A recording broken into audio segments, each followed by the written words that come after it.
Hello, I'm very excited to be giving an Earth Day webinar for Population Connection this year with the theme of investing in our planet. This is something I've been doing for most of my life. When I was 18 years old, I revived the wildlife club in my high school. And then in 1996, I became Uganda's first wildlife vet. They thought they needed to hire a vet when mountain gorilla tourism had begun, and they were concerned that tourists were going to make gorillas sick. In 2003, we founded conservation through public health when people made gorillas sick. I was very excited to become a board member of Population Connection in 2021, and Population Connection has been supporting our work for many years, and I look forward to talking to you about this in the presentation. I became an Ashoka Fellow for our approach for merging Uganda's wildlife management and rural public health programs to create common resources for both people and animals, a National Geographic Explorer and Sierra Club Earth Care Award winner for our approach to conservation, working with the mountain gorillas and other wildlife. And I was so happy to see many Sierra Club volunteers when I spoke at the Population Connection annual Capitol Hill Days in 2015. I was excited to win the Edinburgh Medal last year for our work with planetary health and the Taubag Eliasson Global Leadership Prize for our work at the Human-Wildlife Interface. I was honored to become among 27 members on the WHO Scientific Advisory Group for the Origin of Novel Pathogens because of the work we did during the COVID-19 pandemic and our One Health approach to conservation. In 2021, I was really honored to win the UNEP Champions of the Earth Award for our One Health approach to conservation. And I emphasized that we need more local champions because these are the people who will be the decision makers that will make very important decisions, such as cutting down trees to plant sugarcane when they become members of parliament, which will affect the planet and the wildlife and all of us ultimately. The year before that, somebody else who was a One Health advocate and a wildlife veterinarian won the 2020 UNEP Champion of the Earth, someone who I work closely with, Dr. Fabian Leandets. We're just glad that healthcare to people is being seen as something important for conservation and maintaining a planet in balance. This year, the theme is designed to persuade businesses, governments, and citizens to get involved in protecting our planet and giving our children and our grandchildren and great-grandchildren a better and safer future. And I hope that through my presentation, you enjoy learning about how we are managing to do this through our work. I'm going to mainly focus on the mountain gorillas. I've been working with them for over 26 years. They're only found in two distinct populations in the world, the Virunga volcanoes that was first discovered much earlier on and the late Dr. Diane Fossey started her study in the late 60s. And then the Bwindi Impenetrable National Park that was discovered in the late 80s. And I started working with them in the 1990s. This gorilla is called Kanyonyi. He's one of my favorite gorillas. I knew him since he was a baby. He was born in 1996. His father was heading the first group that was habituated for tourism in Uganda, the Mubare Gorilla Group. It was called Ruhendeza. Kanyonyi actually, unfortunately, died in 2017. He fell off a tree and got an infection in his hip joint, which never healed. And then he got into a fight with another silverback that wanted to take over his group, and he never recovered. And actually, whatever happened to Kanyonyi is natural in the world of gorillas. But it was very sad to lose him because we all got attached to him. He loved frightening tourists and seeing their reaction. And when I posted a tribute about Kanyonyi, we had over 300 shares on Facebook. But he represented how far tourism has gone and how much people care about the gorillas, having got used to them and all the work that has been done in gorilla conservation over these 30 years. This year, we actually celebrate 30 years since gorilla tourism began. However, there are many threats to all gorilla subspecies. Mountain gorillas are just one of the 4 subspecies of gorillas, and they all face the same threats. Habitat loss is the biggest threat, and habitat loss is due to high human population growth.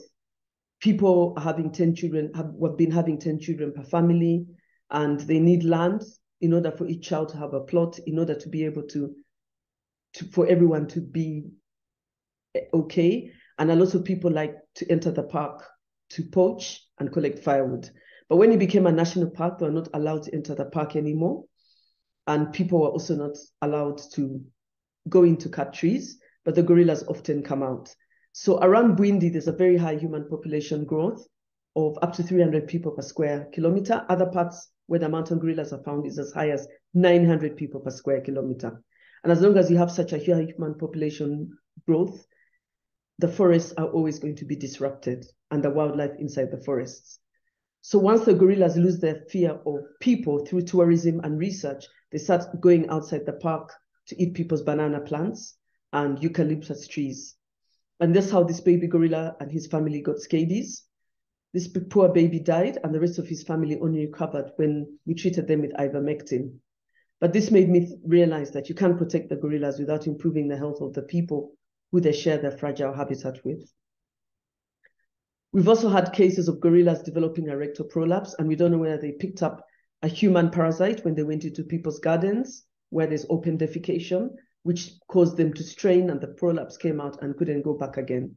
I operated on this particular gorilla called Kahara. She's actually the older sister of Kanyonyi. She survived the operation. She grew up to become a mother of 6 babies, which is a great contribution to the population.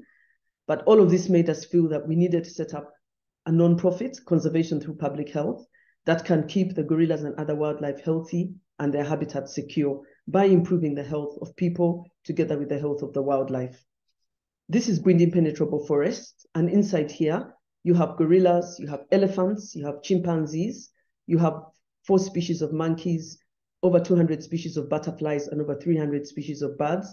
You also have very important primary forest and a very important water catchment area and a climate modulator.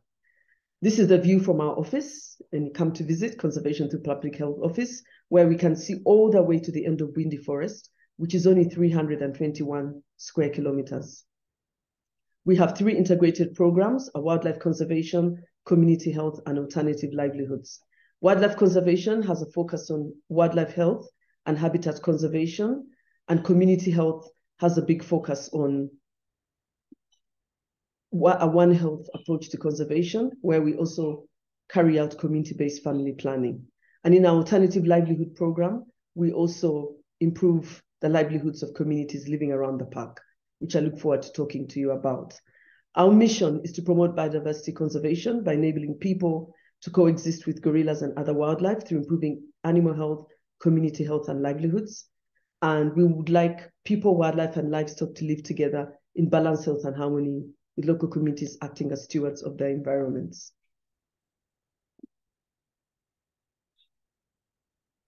This particular gorilla is left his forest habitat to go into community land. He's a blackback, a male that's maturing, and he's out there going to look for food in the community land. He's picked up a piece of bark as he's going there. And this is a very common occurrence. Tourists, of course, come to see these gorillas. They're so charismatic, but the communities are not happy because they destroy their livelihoods and their food security. And we are trying our best to see how people can coexist with gorillas like this particular blackback, and so that we can have a planet in balance. This is very typical. They come out and eat people's banana plants, and now they've graduated to eating the fruits. So we carry out disease investigations in the gorillas when they're both inside the park. These are park rangers who are being trained to collect samples from their night nests. Gorillas build a nest every day, and in the morning they defecate in it before they leave. And from it, we're able to collect non-invasive fecal samples to test for diseases that they could be sharing with other wildlife and livestock and people. And we analyze them at our Gorilla Health and Community Conservation Center at Bwindi. Over here is where I showed you the very nice view. And this is a founder member of ours, Stephen Rubanga, working with 2 students to look at parasites and stress hormones in the mountain gorillas. And by looking, we're finding over time that as people are becoming more healthy, gorillas are falling sick less often. And we are doing this by carrying out comparative disease investigations working in very close contact with the local hospitals and the local vet centers that deal with domestic animals. One important thing we realized is that we have to carry out behavior change communication. And I developed these brochures in my last year as the veterinary officer for Uganda Wildlife Authority. We're looking at how can prevent and control disease transmission between people and gorillas. We took these brochures to over 1,000 people in 8 villages, mainly in the local language, because most people can't read and write in English, but they can read and write in the local language. And they came up with very good ideas of how we can improve the situation. And some of them included strengthening the human-gorilla conflict team that chases gorillas back out when they come out. They said we should continue having this health education, and they also wanted health services to be brought closer. This was a big eye-opener to me and led to the establishment of conservation through public health. In 2007, we recruited 26 village health and conservation team members. They're all community volunteers. We did it together with the local leaders. They recruited 1 or 2 from each village. And we started talking to them about how they can improve family planning, access, community hygiene, and good health-seeking behavior in the communities. And over here, this was our first group of volunteers. And this is the Kayonza Government Health Center, where people have to walk 20 miles to reach such a health center. And sometimes they get here and they find an overworked midwife or nurse, and they end up not getting a contraceptive, and they go back home and conceive. This became a big issue. And when we started this program, we found a very huge unmet need for family planning. This is the lady called Dr. Lynn Gaffikin. She's a population health environment fellow. She was a PhD fellow in Madagascar, and USAID asked her to work with us in order to set up our programs. She was very instrumental in setting up a One Health approach to conservation that integrated family planning. And this is the situation over here. Many people have 10 children. This is typical. All these children are from the same family. And this is one of our village health and conservation team members talking to the family. And we've decided to focus on couples because a lot of girls were already teenage girls were already mothers. And as soon as they become mothers, their parents marry them off. I'd like to share with you some beneficiary testimonies. This is Hope giving a village health talk to her communities.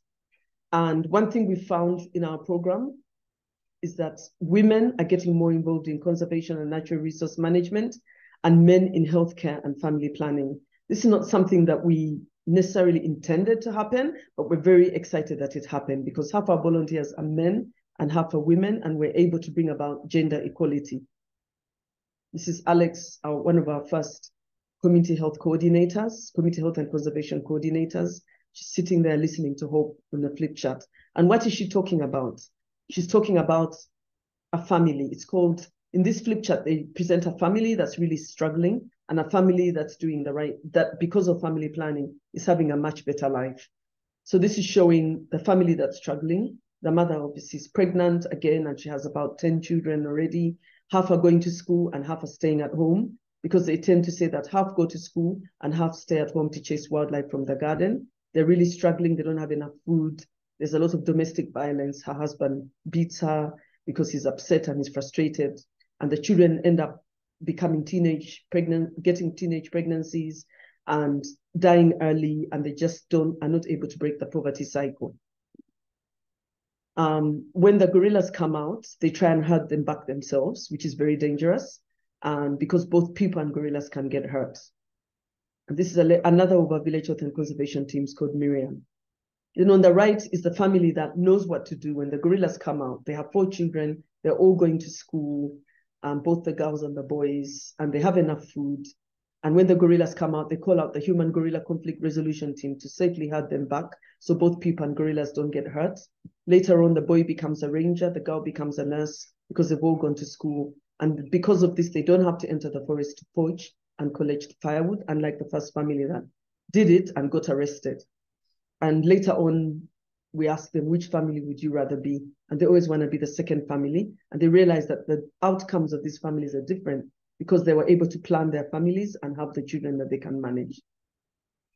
In 2008, we got support from Family Health International, and we started the community-based Depo-Provera program, because a lot of the times when these women went to the health centers, they found, after increasing the demand for family planning through our programs, they found overworked midwives, and they were not able to get the shot. So now we're able to train people like Rehema to give people a shot in the comfort of her home. We sustain these communities with group livestock projects, and this really helps. With support from USAID at that time, we're able to give each of them group goats or group cows, and they reinvested them into village saving and loan associations when care came around. And this then enabled them to be able to keep going. And we haven't had volunteer dropouts for the past 15 years. Only a couple of them dropped out for different reasons. And some of them were, they entered a church that told them that you shouldn't practice family planning. But we do work with the churches, and we find that when we work with them and give talks during church services, a lot of people adopt family planning. As we speak now, 15 years later, the number of village health and conservation teams has gone up 10 times. And we are conducting behavior change communication in 6 parishes. We've grown from 2 to 6 in 44 villages, and we're reaching over 30,000 people in 6,000 households. We talk about good hygiene and sanitation, how to prevent and control infectious diseases. We started off with scabies, HIV, TB, and diarrheal diseases, and more recently we added COVID-19. Voluntary family planning is something that we really emphasize. Nutrition, sustainable agriculture, because these people live on a very steep slope, and it's important for them to practice sustainable agriculture so that they don't have soil erosion. They report homes visited by gorillas so that the gorilla guardian Hugos can come and have gorillas back in time. They talk about how to prevent disease transmission between people and gorillas, both by being healthy and hygienic. When gorillas come into their gardens, in your garden, they don't pick up diseases, but also not eating wild animals, such as infected duiker or bush pig, that can make you sick. They talk about the importance of protecting the forest and the gorillas, and how to benefit from the revenue sharing money, that comes from tourists visiting Bwindi, and which is shared with the local community. And these are, I'm in this photograph with 4 of our village health and conservation teams. Rehema is one of our older ones, and these are 3 younger ladies who have joined more recently, who are doing great work. With support from Population Connection, we've been able to engage more village health and conservation teams. So 15 years later, with support from Population Connection, we are now training them in the more modern version of community-based Depo-Provera called Sayana Press, which you can either self-inject, or still, a lot of women still prefer to go back to Hope and other village health and conservation team members to be able to get this injection. And then they don't have to conceive, because they have the number of children they want. And this has really liberated the women, because they don't have to have babies every year. They can do something else with their lives. Some of them have started businesses. They're much happier. And the most important thing is their husbands support it, because we use a couple peer education method. We're pleased that over the past 25 years, the mountain gorilla population has grown, and we are excited to have contributed to this growth. I participated in the very first gorilla census in 1997, when we counted 300 gorillas, and now there are 1,063. And we're just excited that the trend has continued to go up, both in the Bwindi and the Virunga mountain gorilla populations. A lot of it is because of effective law enforcement, community engagement, improving community health, improving community livelihoods, enables them to coexist with the gorillas and other wildlife. They feel that if you care about the gorillas, if you care about their health, you're not only concerned about gorillas and forests, but you also care about them. But also effective law enforcement, tourism. It's only the gorilla subspecies where there's tourism are also the ones where the numbers are growing, because some of the tourism revenue is shared with the local community. We're so excited that over the past, since we started the family planning program 15 years ago, the number of women on family planning has tripled. And it started off below the country average, and now it's above the country average in rural areas. We're very excited about this. We've had reduced gender disparities. Gorillas are better protected in community land. When Kanyonyi's dad was too old to keep up with the group, he decided to settle in community land instead of in the forest, where you'd have to fight with other gorillas. And the community protected him. Our village health and conservation teams told people that we have to protect him because we protect all our elders. And because of him, your lives have changed. Tourism started and tourists are coming and many people are being lifted out of poverty. And they're very happy that because we're improving their health, they can now feel that they should also protect the gorillas. We've seen a huge increase in hand washing stations, and we've seen reduced disease outbreaks in the gorillas, scabies and giardia as community health is improving. I would like to share this testimony from Dr. Stephen Segude, the Kanungu District Health Officer. He commends CTPH for contributing to the reduced fertility rate in Kanungu District from 7.1 to 4.2 in the past 10 years. We're very excited. This means that the average number of children in Bwindi has reduced from 7.1 to 4.2. Village health and conservation teams. This method, we've also spread it to the Virungas, the Democratic Republic of the Congo, in Mount Shabirumu and Mikeno sectors. Over here, people are even poorer. As you can see, they're staying in temporary homes, which is basically a mud hut with a grass thatched roof. In Bwindi, it started out like this, but over the past 30 years, because of tourism, more and more people now have permanent homes where they have iron sheet roofs and brick houses. And this is making a huge difference. But even in a community as poor as this, they really want to have family planning because they want to have a manageable family size and reduce the poverty in their homes. And although it's largely Catholic, they're very interested in family planning provision, and we're working with the local health authorities to see how they can get it easily. We are part of our advocacy effort for PHE in Uganda, and we helped we're the first secretariat of the Uganda Population Health and Environment Working Group that was initiated by Population Reference Bureau. And over here, we were able to engage health and conservation NGOs around the whole issue of providing access to family planning using an integrated approach to population health and environment. Great egg viewing regulations were upgraded in March 2020 because of COVID-19. Now everybody has to wear masks. We took a lead in this, conservation through public health. And we continue to also work with the same village health and conservation teams to prevent COVID between people and gorillas. And they know who to call out if gorillas are in their garden, and those who herd them back have to herd them back wearing masks, the gorilla guardians. And the village health and conservation teams were able to put on masks, visit people's homes, and also talk to people about the importance of having more hand washing stations. But the great thing is that because of this, they were able to provide family planning methods during the pandemic. I'll end up by talking about a livelihood program. Gorilla Conservation Coffee is a global coffee brand that supports farmers sharing habitats with gorillas. And as I'm tracking gorillas all the time when we're visiting the gorillas, tourists, as they stop and show tourists a coffee tree, they tell them that this particular lady is picking coffee, Arabica or Robusta coffee. This is actually Arabica coffee. And a lot of them have never seen coffee tree, so they're excited to see it. But these farmers were not getting a steady market or a fair price.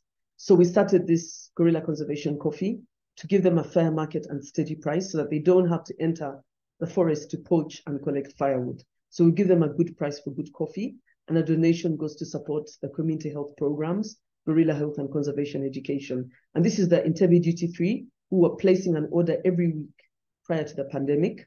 During the pandemic, they stopped, but now they've started ordering again. We were able during the pandemic to reach global markets, and we're so excited. Population Connection gave us our very first big order when we started Gorilla Conservation Coffee in 2017, which went to some of the donors of Population Connection, just 500 bags. And that was fantastic for us because the money that is paid for this coffee goes to support the local communities, and the communities are better off, and then there's less stress on the gorillas and their habitat. But during COVID, we had to look elsewhere because tourists were not coming anymore to buy the coffee. We were able to get a buyer in the UK, Manny Robbins. And we also, our US distributor developed a new website, and we're pleased that we're able to keep the farmers going even during the COVID pandemic. CTPH has received funding from Population Connection to help strengthen and expand our village health and conservation team model to 2 new parishes around Bwindi. And these 2 new parishes are called Muramba and Muramba Parish and Ngara, and they are also bordering the park. And we have just started doing this work this year. We're very excited about it. And we've also been able to support all the wild population days.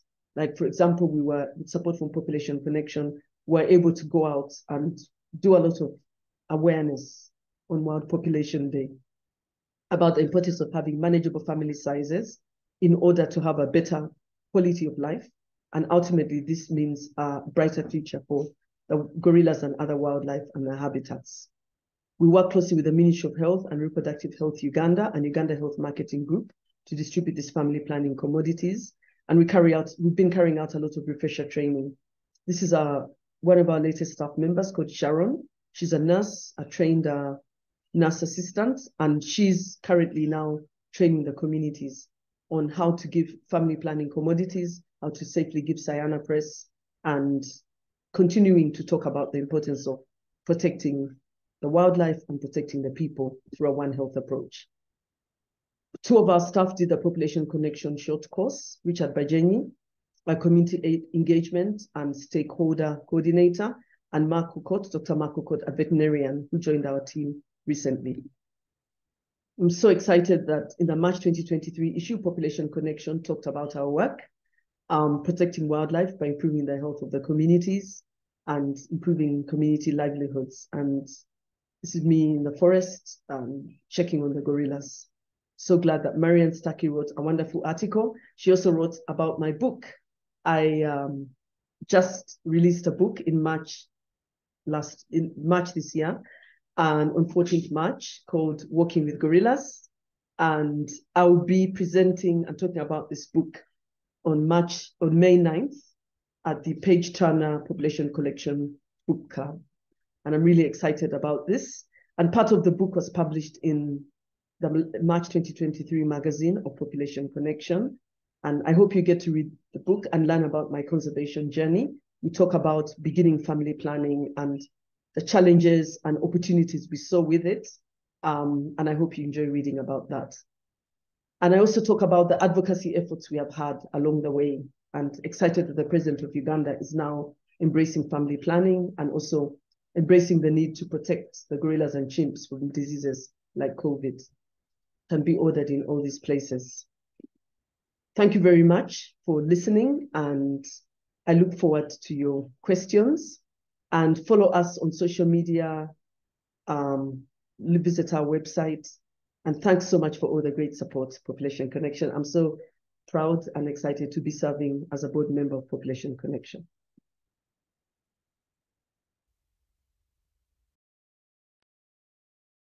Thank you so much for that presentation, Gladys. Do we have you here still? Hey, there you are. Hi. Thanks for joining us today. I just want to apologize for some of the sound issues that we were experiencing during that presentation. And I also want to apologize for some sound issues I'm having here at home, that my next door neighbor has been chopping down and chipping a tree all day. So if you can hear that, oh, no. I'm sorry.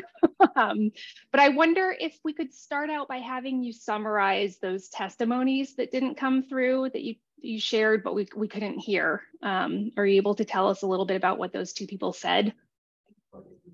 Let's do that. But what they were saying in the testimony was, the first one was the beneficiary testimony. And she was saying that because of, since we started this program at CTPH, bringing family planning closer to them, she now doesn't have to go to the health center to look for family planning commodities. She can get them at her home, and she's much happier. So she was thanking Hope, her village health and conservation team community volunteer, for helping her in this way. And then the second testimony talks about Hope and saying how she's very excited to be doing this work. She even wanted to extend her services to 2 other parishes that we weren't working in. And she just wanted the work to continue. So that was really nice. Okay, that's great. Thanks for summarizing that. And yeah, we'll try to send out the actual recordings after the fact if we can figure out how to do that with files that aren't so huge that they won't go through. Okay, well, we have, I guess I should introduce myself. I'm Marian Starkey. I'm the Vice President for Communications here at Population Connection, and pinch hitting today for Hannah Evans, who normally moderates these Q&A sessions. She's got a power failure and due to storms where she lives. So anyway, I'm just jumping in, but we do have a lot of audience questions, some that were submitted beforehand when they registered for this webinar, and then some that have been submitted during the presentation. So I guess I'll just get right to it. Since you were just talking about the family planning aspect of the work that CTPH does, I guess I'll just stay on that topic because we do have a few questions about that.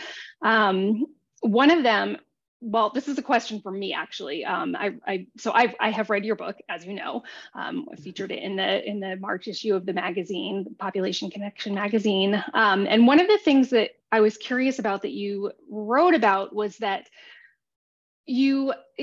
somebody suggested to you that you include family planning in the CTPH programming model from the outset, but that you thought it would be better to wait a little while until there was more, until the organization had built up trust with the community before introducing a sensitive topic like family planning. And I just wonder if you could talk a little bit more about that. Like, what were some of the hesitancies that you had around that? What were some of the things that you worried people might respond with if you had right out of the gates introduced family planning alongside the conservation measures?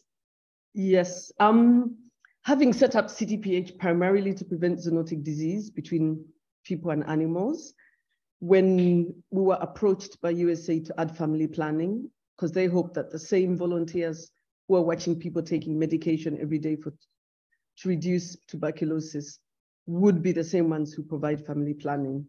But I hesitated a bit because generally, once you introduce, a lot of people feel that it's about reduce the number of people so that the wildlife can, you're putting the wildlife above the people by telling them to have less children. And at the time, there was all this thing of have more children, so you have more children who can till the land. And it was all very much an issue of what's more important, the forest and the wildlife or the people. And family planning was another way of saying, reduce the, you have too many people and they're destroying the environment. So that was some of the hesitancy we had at the beginning. But we were pleasantly surprised and happy that a lot of people really wanted family planning. There was a great unmet need for family planning in the communities, which meant that they were really excited about what we had to offer. A lot of women didn't want to have a baby every year. They wanted to do something else with their lives, but they didn't have access to any family planning method. And a lot of the men, I think, thought that it's all about, the more children you have, you can have a higher status in society. But they quickly bought into the idea of balancing the family budget. And so we decided that the best way to handle it is by having the men and women together and talking about it together so that they learn how to plan everything, not just their families, but other things together. And so in the end, that's what we did. And with the women, it was all about having more control over their bodies and not having to have a baby every year. And for the men, what really connected with them was the fact that they can reduce poverty in their homes. And so we took it like that. We didn't say that you're too many of you and you're destroying the environment and the habitat for the gorillas. We had to make it that it's a win-win situation.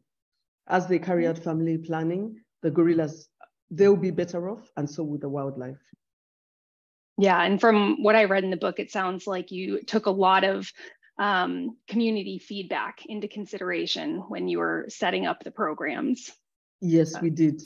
We did. We took a lot of community feedback. And one thing that we did is we got Mbarara University, which has a big focus on community-based healthcare, to come out and find out what people thought about family planning. And they were really good students. So both medical and nursing students, and they held focused group discussions. I listened in on some of them, like not participating, just observing, because we wanted an independent evaluation. And then they also went to the churches, and the religious leaders, the priests and the pastors, gave them a platform to speak. And they talked about why it's important to have a manageable family size.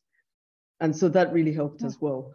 Yeah, somebody was asking in the chat whether the family planning programming includes anything about traditional methods of, I don't know if you can call them methods, but traditional ways of family planning. Does it include that, or is it modern contraceptives only? It also includes that. They have like the moon beads. I think that's what you're talking about, the moon bead method. Yeah, like cycle counting awareness. Yeah. Yes, they do. They include all the methods. They don't try and force anyone to try any particular method. We got a lot of support from public health NGOs, and they all said that you have to present all the methods and let them decide, and don't force one method above the other. Right. Yeah, so I think that's a general feeling. Just don't force things on people. Let it be voluntary, because then it's more sustainable. Right. Yeah, that's so important worldwide, obviously.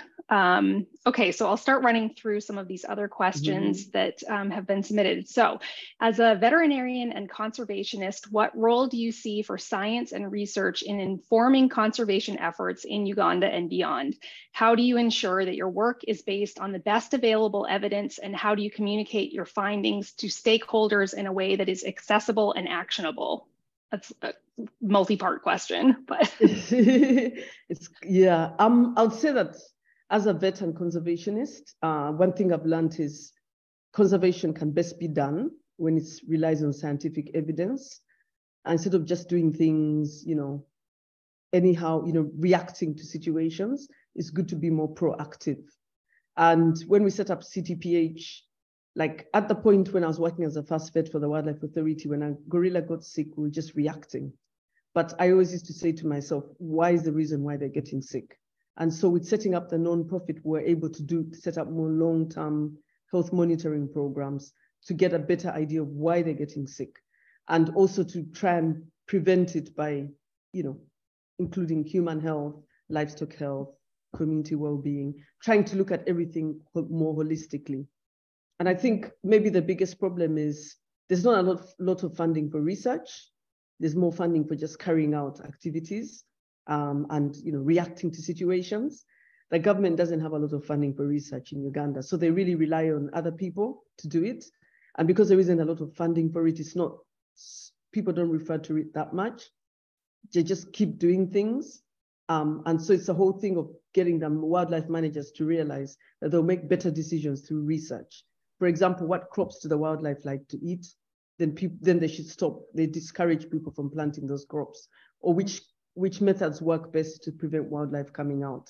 Which problem animal control methods?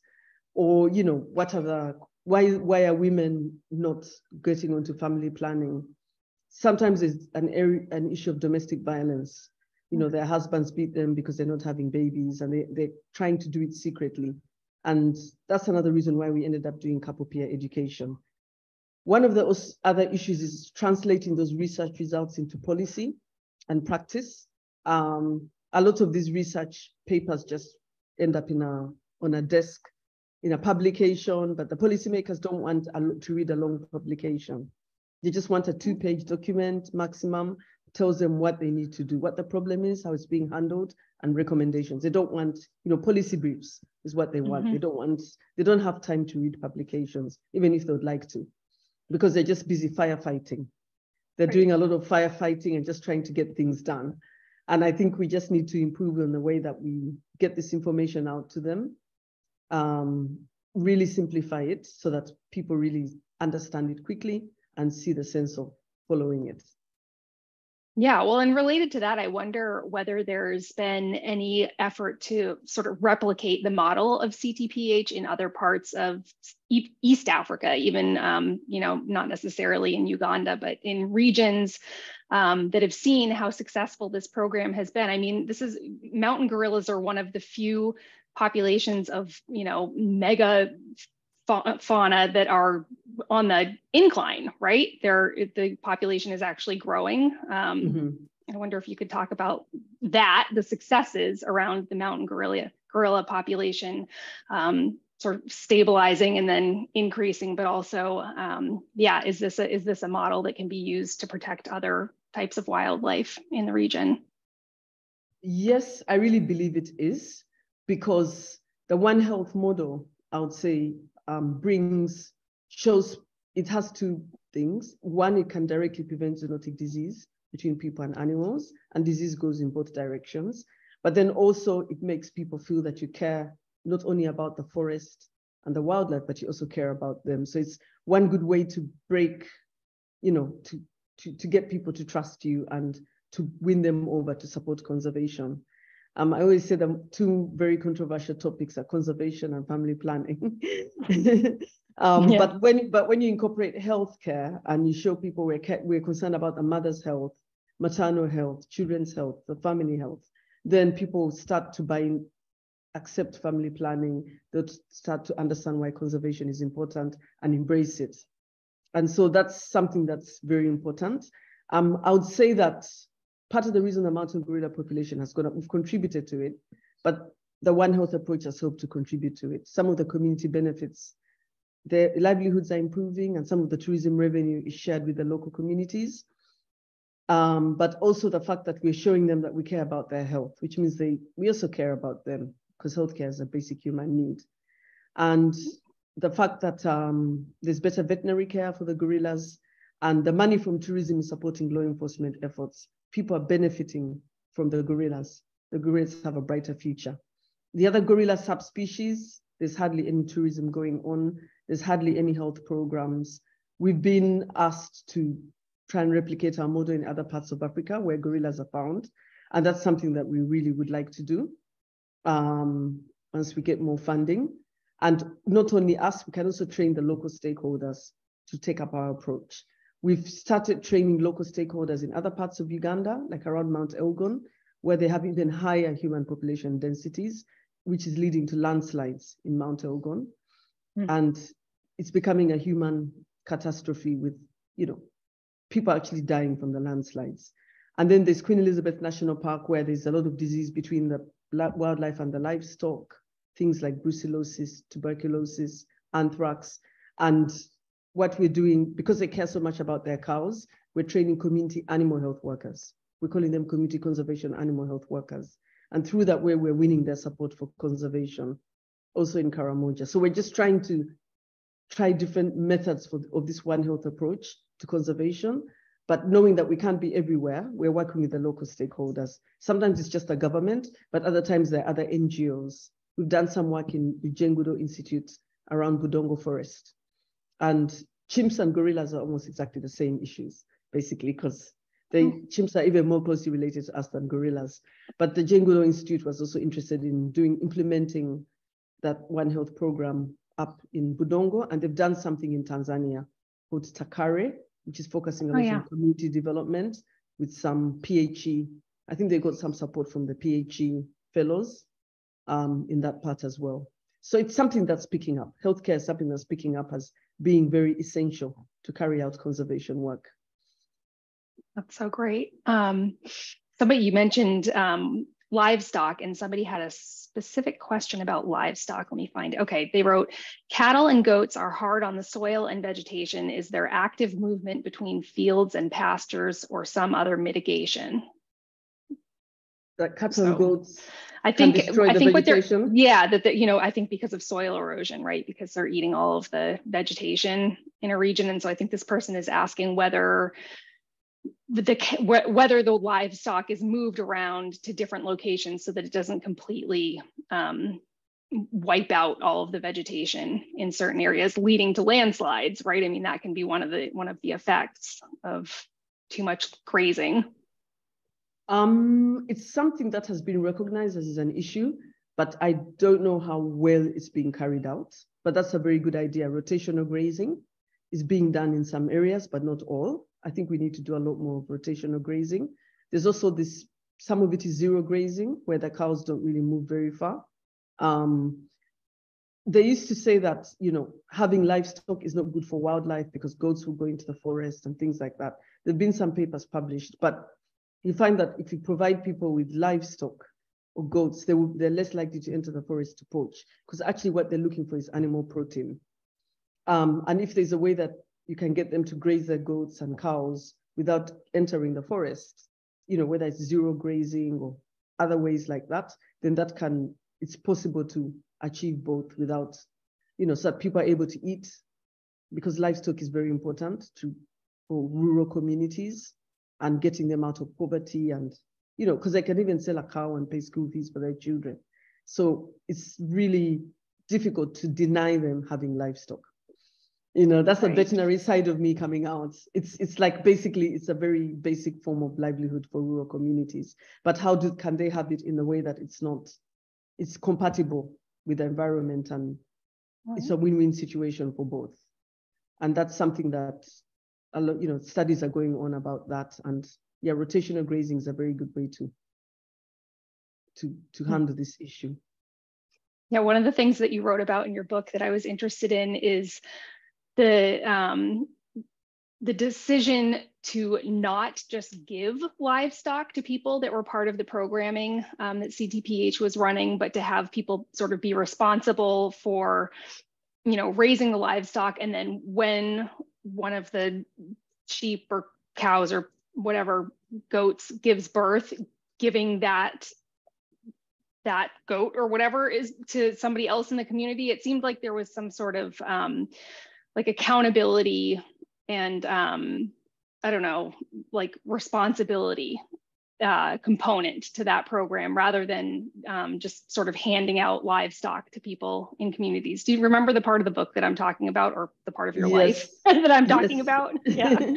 Yes, I do. Yeah, because what we did is we gave them group livestock projects. It wasn't like individual. Stephen Rubanga, who's another founder member of Conservation Through Public Health, had worked in the Ministry of Agriculture for many years, about 20 years before we founded Conservation Through Public Health. And I think they had made those mistakes before, where you just give one person a goat, one person a cow, and then depending on how well they are at looking after them, the benefits continue or they stop. And so giving it as a group activity, which brings them all together, would make it more sustainable. And when the Village Health and Conservation team said to us that they would like some livestock to keep going because they don't have a salary, then doing it as a group activity helped. So one person would say, okay, you can use my land to graze the cows. And then once they have a calf, each person eventually gets a calf. And that means that it's something that brought them together, and it was still an activity that they were doing together. Yeah, I like that approach. I think that's really cool.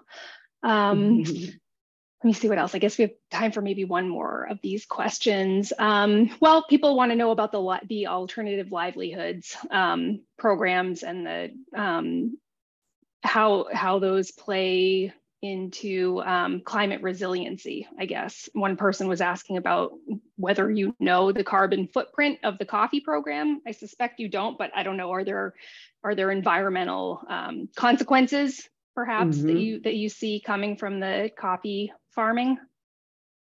Yeah, well, the environmental footprint, I mean, from the very beginning, this was always a conservation enterprise.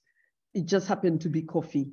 And so on top of training the farmers on sustainable agricultural practices, which is not only good agricultural practices, but using proper soil and water conservation, we get them to plant shade trees, dig trenches, and prune the coffee so that they can get a bigger yield in a smaller area, but also that they don't destroy the environment. So we do a lot of that training, but the planting of the shade trees is also a very good way to absorb carbon. And we're now trying to get them to plant trees that absorb even more carbon. But actually when they plant the coffee with other shade trees, they get a better yield. And sometimes if it's a fruit tree, it's even better because then they get more food, you know, like an avocado tree or a banana tree. So we're trying our best to, and we're also committed to zero deforestation. We became part of the CI Sustainable Coffee Challenge, which is trying to make Conservation International Sustainable Coffee Challenge. It's a big NGO in America. And they're trying to make coffee the first fully sustainable crop in the whole world. So they work with big groups like Starbucks and Espresso and small groups like ours. I think ours is probably one of the few conservation groups they're working with. But the whole point is that there's a commitment to zero deforestation and a way that we can mitigate climate change and adapt to climate change. So there's a whole environmental and conservation ethic around guerrilla conservation coffee. That's why we call it guerrilla conservation coffee. It has to not destroy the environment, and it's reducing the farmers' need to poach and collect firewood and not destroy the environment. So they understand it's a conservation enterprise, and that's why we give them a better price for good coffee. It's almost like a conservation premium. and they understand why it's important that we do it in that way. And this coffee is available for purchase by individuals, right? It's not just wholesale that you sell? Yes, it's available for purchase. gccoffeeusa.com is the website. Actually, I'll type it up. And it's available in America. Yeah, one of the things that made me scream out loud when I was reading your memoir was that the first coffee shop in the United States to start serving the guerrilla conservation coffee was a little local coffee shop in Portland, Maine, which is where I live. And that was very exciting for me. It's the Arabica Coffee Cafe or whatever. Yeah, very cool. Have you been there? Have you been to that cafe? Yeah, it's a coffee shop downtown that I go to all the time. Yeah. So that was, I just kind of thought, Portland, Maine, how of all places in the United States, how is that where this coffee first appeared? But it's a fun coincidence. It's amazing. The lady who we managed to convince her through our board member, Dr. Lynn Marrow. But yeah. Well, it's delicious. I urge everybody to order some if you can. Okay, well, it's 2 o'clock. We're out of time. I just want to mention, even though it already has been mentioned, that Gladys is going to join us for the next Page Turners Book Club meeting, which is happening on May 9th. She'll be joining us to talk about her memoir, and those book club meetings, if you haven't been before, they're really fun. They're interactive. It's a meeting, not a webinar, so everybody is able to participate. So yeah, I urge you to join that book club. And I don't know if there's anything that Stephanie wanted to pop on and say, but that might be it. I don't know. Yeah, sounds like you covered it. Thank you, Marian, and thank you, Dr. Gladys, especially after all of your troubles and for joining us. We appreciate you, and I look forward to having you at our Page Turners Book Club next month. I'm really looking forward to it. And I'm glad you've enjoyed reading the book, Marianne. And very much. All of you get to read it before the book club meeting. Yeah, it's a very inspiring story. Yes. Yeah, I just arrived this morning from Uganda, and tomorrow we're having a small launch. It won't be live streamed. With Wings, they support women in discovery and exploration. So in 2011, I got the Humanity Award. So they're going to do a book launch for very cool working with gorillas, which you're excited about. That's great.